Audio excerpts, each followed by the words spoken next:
All right, y'all, welcome back to the show. It's Antiwar Radio. We're on chaosradioaustin.org and lrn.fm. Keep the archives of all the foreign policy type interviews at antiwar.com/radio. Also, you can stream the show live from there every day, 9 to noon Pacific.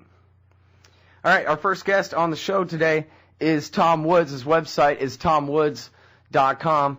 And he's the author of a ton of books. I ought to go ahead and pull up the site and read off the list of books for you, because there's a ton, and they're really good. Hey, Tom, welcome to the show. How's it going, Scott? To tomwoods.com, and check out, these are some of the books that he wrote. Meltdown, a free market look at why the stock market collapsed, the economy tanked, and government bailouts will make things worse. The politically incorrect guide to American history. Who Killed the Constitution? The Fate of American Liberty from World War I to George W. Bush, co-written with Kevin Gutzman. Sacred Then and Sacred Now, The Return of the Old Latin Mass. 33 questions about American history you're not supposed to ask. How the Catholic Church built Western civilization. The Church and the Market, a Catholic defense of the free economy. And Nullification. Where's Nullification? How to Resist Federal Tyranny in the 21st Century. Excellent book. Great stocking stuffer for your loved ones who hate the state. Nullification, well, this one's more about how you can get your more local state to stand between you and the bigger, meaner state, the federal government. Is that about a good summary? Yeah, I think so. It's the way I put it is you pit one group of sociopaths against another and hope that that buys you some time. Right, like James Madison said, ambition must be made to counteract ambition. You just use a little bit more frank language than him. That's exactly right. So that's what I've been up to, and that's one of these. I was very gratified to see that in the American Conservative magazine there was a review of Nullification, but it was a review by a left progressive who loved it. And I thought, finally, a real progressive who actually understands what his own position is supposed to be. Oh, great. I didn't even see that. Who wrote that? Yeah, it's a guy named Jeff Taylor. He's a professor. Oh, yeah. Yeah, he's a great guy. I mean, he is. He's a counterpuncher. We've talked with him on the show a couple of times. Okay, yeah. He's totally great, and he says he definitely considers himself to be on the left. But his view is that, being on the left does not mean that I support the idea that 309 million people should look to one city to make all their decisions. I mean, hello, why would that be progressive? That's not what the New Left believed, that's for sure.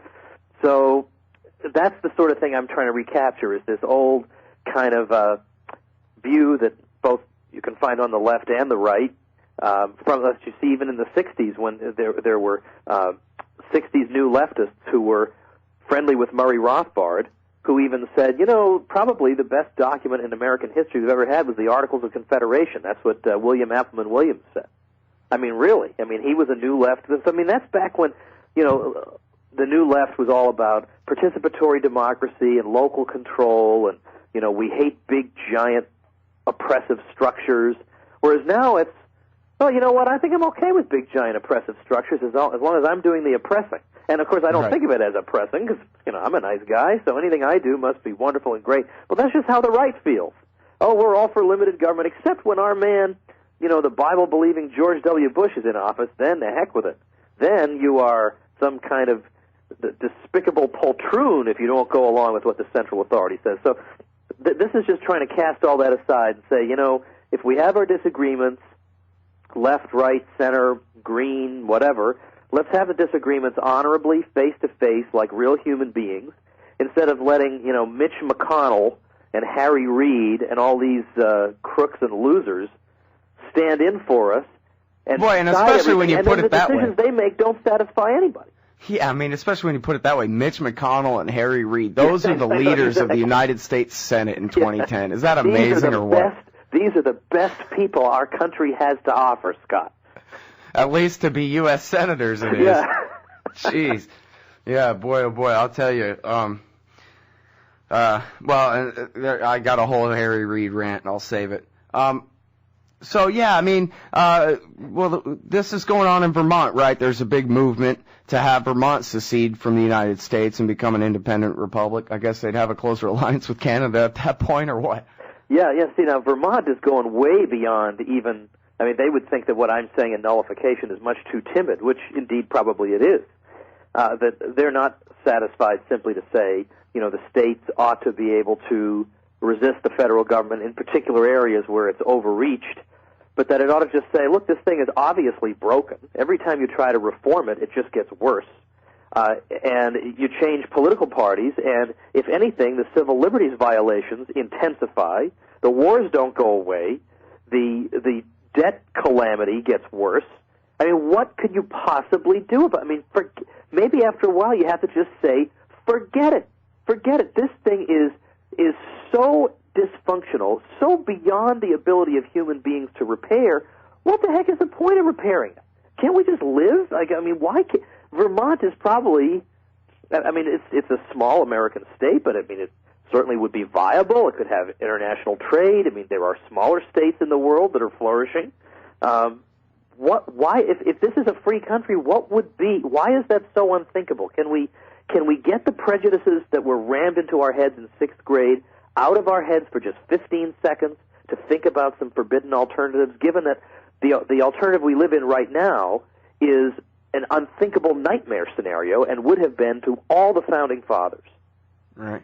Yeah, well, I don't know. I guess it is interesting, isn't it, that these are such kind of verboten topics where people think, oh, you want secession, then you're for the Civil War, the seceding states and pro-slavery and all kind of madness when, well, geez, really, this is just not even radicalism, but just plain old Americanism to me. I guess the founding generation set a pretty radical standard or whatever, but of course people got the right to secede. If the whole premise of the Constitution is that the people create it and the government, people come first and then they create a security force because they want to, like it says in the Declaration of Independence and all that, then of course they have the right to secede. Yeah, and it's their duty, it says in the Declaration of Independence, to throw off oppressive chains. Well, it's very creepy to hear people on both sides of the spectrum treating the Union as if it's some kind of an idol to be worshipped, like we must sacrifice to Moloch or something. It's just a practical utilitarian thing. You don't worship it. You don't salute it. It's just a thing. And if it helps to promote liberty, then fine. But if it doesn't, then you do something else. You don't just stick there screaming at people who happen to be dissidents. The real dissidents in this country are the ones who defy conventional opinion and who say, you know what, I know I'm going to get criticized by Media Matters, and I know I'm going to get criticized by, whatever, Michelle Malkin's website, whatever it is. I know that both of those are going to criticize me, but that's how I know I'm on the right track, because I'm breaking out of this straitjacket, this intellectual straitjacket that has suffocated sensible thinking. But, you're right, the idea that all these things are forbidden, but it's not forbidden. What is absolutely not forbidden is to wage totally unjust wars that lead to who knows how many hundreds of thousands of deaths, that lead to, all these sorts of things that go on every single day. We've got now an entitlement system that practically is so far behind in terms of provision that we've made for it or have not made for it that people in my generation are never going to be able to retire. They have to spend their entire lives propping up this system. Everybody, it's Tom Woods, TomWoods.com, the Mises Institute. We're talking about the fall of America. We'll be right back. All right, y'all, welcome back to the show. It's Antiwar Radio. Scott Horton on the line is my friend Tom Woods. He's a senior fellow at the Ludwig von Mises Institute. That's Mises.org. He's got his degrees from Columbia and Harvard. And he's a hardcore anti-statist, man, and wrote a bunch of great books about it, including The Politically Incorrect Guide to American History, Meltdown, Why It's All the Government's Fault That the Economy Sucks, and Nullification, How to Resist Federal Tyranny in the 21st Century. And so I guess really what we're talking about is the disillusion of Americans coming one way or another, it seems like. And I don't know, do you think that all this push, because there is a new renewed push, and no doubt you're to thank in great part for this, toward nullification, the states standing up, suing, and not just suing, but refusing, or claiming they will refuse to participate in Obama's fascist healthcare plan, for example. But is all that too little, too late? Is it going to have to come down to the Vermont and Texas solution, secession?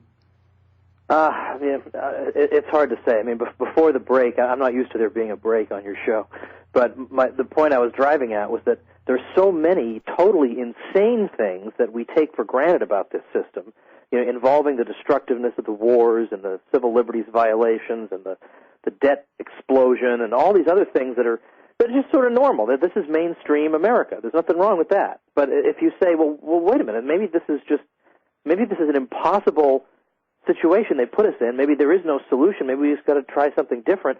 That's what you're demonized for. Not for any of these other things. I mean, you can be a well-respected statesman on MSNBC, Fox News, CNN, who advocates carpet bombing of civilians, whatever. And that's okay. That's a policy preference that you have. But if you simply think that the country's just too damn big, well, that's just unthinkable. You're an extremist. You have to be written out of polite society. There's something wrong with that. Like that's just not normal.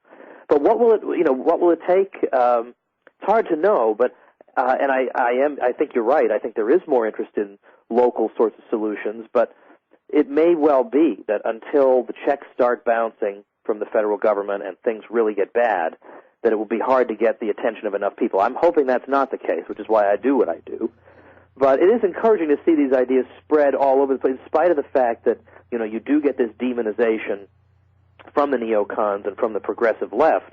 Every time they hear states, they think slavery, even though nullification was actually used against the fugitive slave laws and was never used on behalf of slavery. It's nice to see that, in California, it didn't pass, but for various reasons, but there was an attempt, in effect, to decriminalize marijuana, more or less, which would have flown in the face of the Controlled Substances Act of 1970.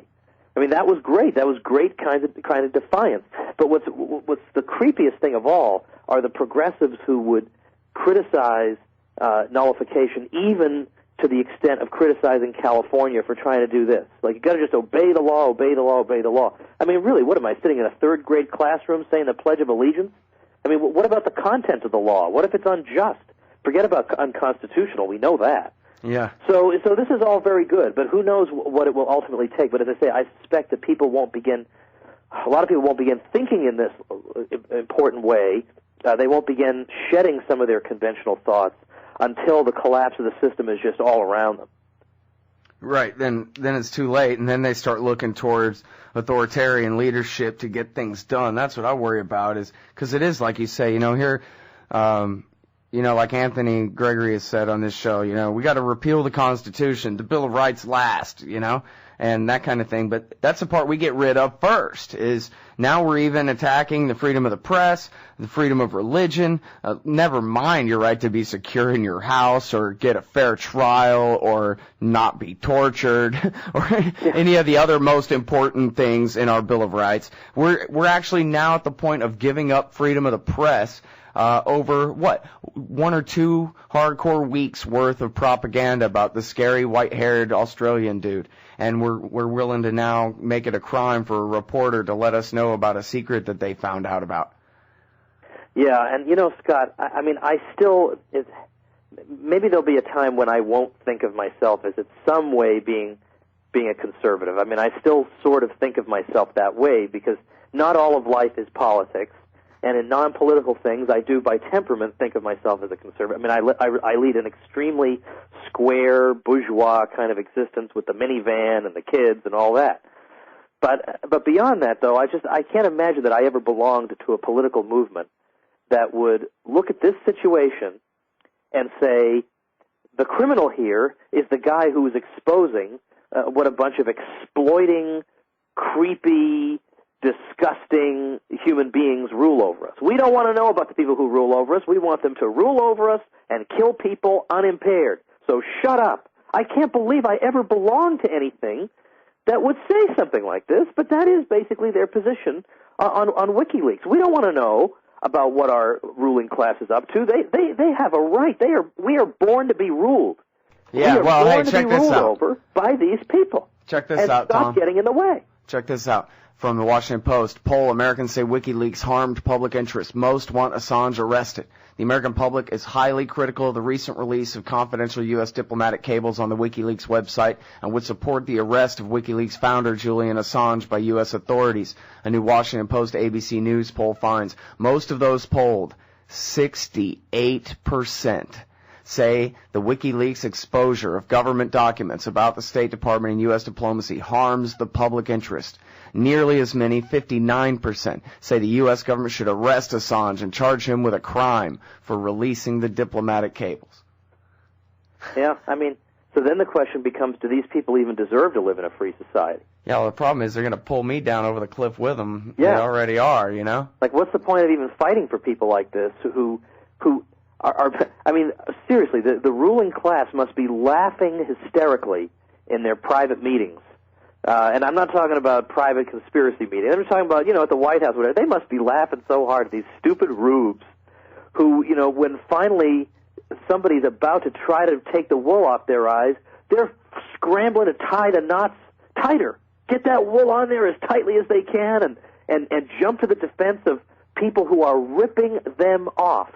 I mean, it must be an unbelievable spectacle to be in on this and say, I can't believe these people are so stupid. Yeah. Well, Here we Ron are Paul, ripping them off and screwing them every which way and laying waste to the whole freaking world. And what they think the big crime is somebody who tells the truth about it. Right, yeah, Ron Paul on the House floor said, well, do the American people have a right to know that we're at war in Yemen? Like, let's put it really simply here. Do we have a right to know this or not? Come on.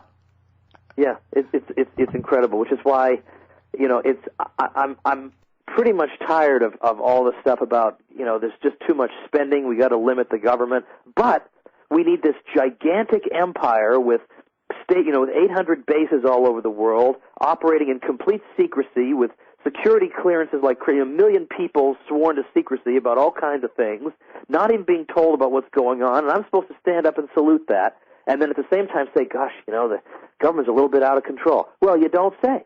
You don't say. But these people are the very people who complain the most about government spending are the worst enablers of the system there is. Well, maybe it's just, like Obi-Wan Kenobi says, the truth is all dependent on your point of view and that kind of thing. Like, on one hand, I guess I could see how, the USA is just living out Hamilton's dream, you know what I mean? This is what it's supposed to be. It's the ultimate fruition, the ultimate repudiation of the Bill of Rights and the standing army that never stops and all that. But then on the other hand, I kind of think, if only we would act right and what we know is supposed to be what America's about, then everything would be okay. You know what I mean? Because I'm really worried about, the fall of the dollar and like after September 11th, where all of a sudden everybody's paying attention for a minute, right? The dollar breaks, everybody's paying attention for a minute, and now what are they going to do? Are they going to go with the totalitarians who propose that the Pentagon be in charge of making sure everybody has enough food and water, or are we going to just start acting right? Maybe abolish that Pentagon and, let prices fall where they may and start getting to work on having a free society again. You know what I mean? It's already past the choosing point, but it seems like maybe the fork in the road is still right ahead of us there, where maybe it's not too late for at least when the crisis comes that the people can realize that, the Ron Pauls of the world were the ones who we should have been listening to this whole time. Yeah, I mean, and that's our hope, and that's why, we got to use all the media that's available to us, which is much more than it was than we had 10 or 15 years ago. We've got to use everything that's available to us to promote precisely this idea. Yeah. Because, hey, can you tell us about your new book? Let's save that for another show. All right. Well, there's the topic. Tom Woods has a new book. And we're going to find out about it. All right, listen, thanks a lot. I really appreciate your time, Tom. Thank you, Scott. Everybody, that's Tom Woods. He's from the Mises Institute, TomWoods.com. And go to BarnesandNoble.com and buy all his books. There's about 20 of them or something. More coming soon.